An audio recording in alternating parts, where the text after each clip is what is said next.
মানুষ তো চেয়ারের জন্য জানও দিতে চায়, ঠিক না?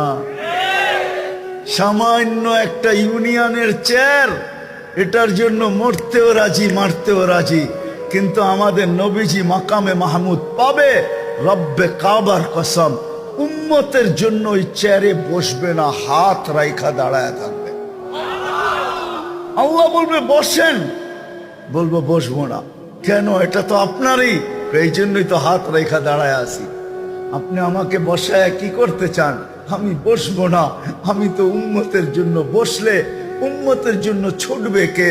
হাউজে কাউসারে যে কে পানি পান করাবে? আমি যদি বৈশা পড়ি, উম্মতকে হাউজে কাউসারে কে পানি পান করাবে? আমি যদি বৈশা পড়ি, তাইলে মিজানের পাল্লায় যে কে মনিটরিং করবে? কে দেখবে যে পাল্লা সামনে ঝুঁকতেছে না পিছে ঝুঁকতেছে? যদি সামনে না ঝুঁকে, তো আপনি আমার সাথে ওয়াদা করছেন, সাউফা ইউতিকা রাব্বুকা ফাতারদা। আপনি বলছেন আমাকে রাজি করে ছাড়বেন। আপনি বলছেন লা ইউখজিকা ফি উম্মতিক, আপনার উম্মতের ব্যাপারে আপনাকে লজ্জিত করব না।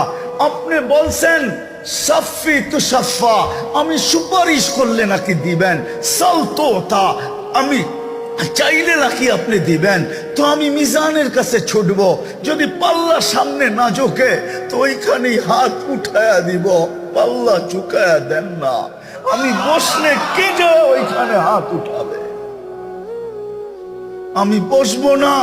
তৃতীয়, আমি বসবো না। পুলসেরাতের কাছে ছুটা যাব। যদি আমার উম্মত পার না হইতে পারে, তো দুনিয়াতে যে দুরুদ আমার উপরে পড়ছে, ইমাম কর্তুবী রহমতুল্লাহ আলাইহি ওনার কিতাবে